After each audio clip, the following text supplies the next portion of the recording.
वक्रतुण्ड महाकाय सूर्यकोटिसमप्रभ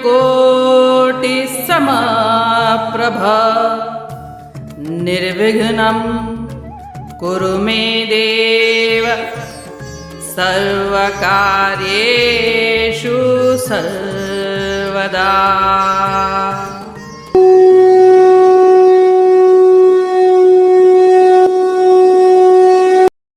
अध्याय 3 श्लोक 19।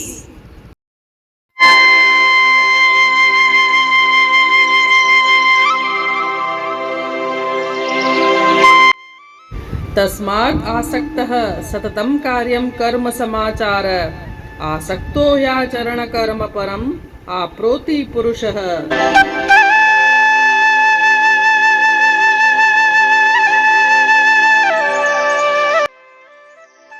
अतः जो कर्म करना चाहिए उसे सदा आसक्ति रहित होकर भली भांति करो। जो मनुष्य अनासक्त भाव से समस्त नियत कर्मों का पालन करता है वह परम पद को प्राप्त करता है।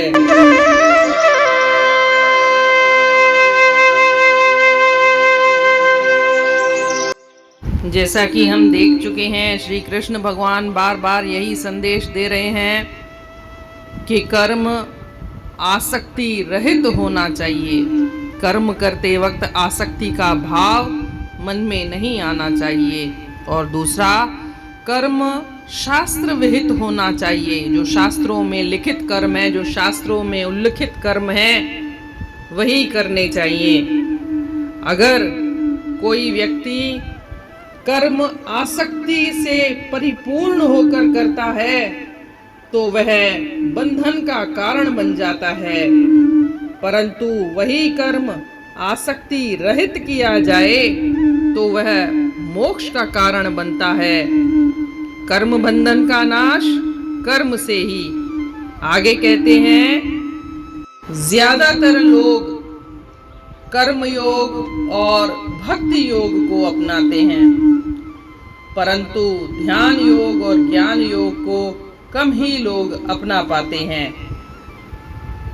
क्योंकि कर्म योग में ध्यान कर्म पर होना चाहिए, फल में आसक्ति नहीं होनी चाहिए।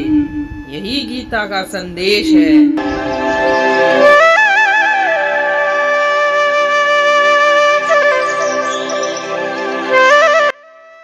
Therefore, always perform your prescribed duties without attachment. By working in this way, a person attains liberation from the endless cycle of birth and death.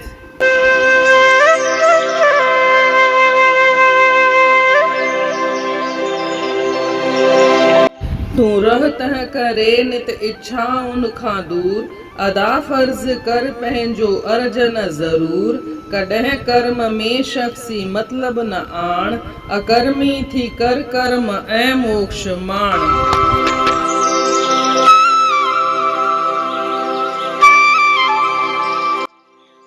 हेसी ताईं पाण ॾिठो आहे, श्री कृष्ण भगवान वर वर हिकु ई संदेश था ॾियनि त पंहिंजो कर्म कयो, पर कर्म में उनजे फल में आसक्ति या मोह न रखो।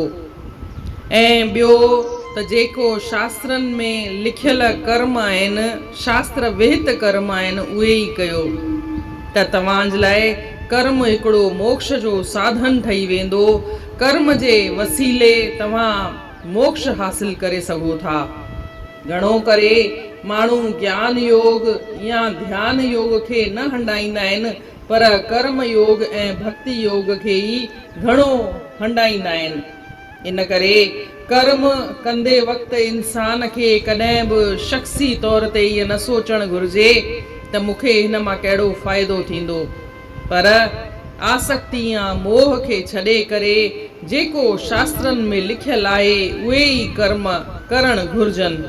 गीता वर वर इहो ई संदेश ॾिए थी। इन रीति अध्याय 3 जे श्लोक 19 जो अर्थ पूर्ण थियो। सुभाणे ॾिसंदासीं श्लोक 20। तेसी ताईं जय श्री कृष्ण।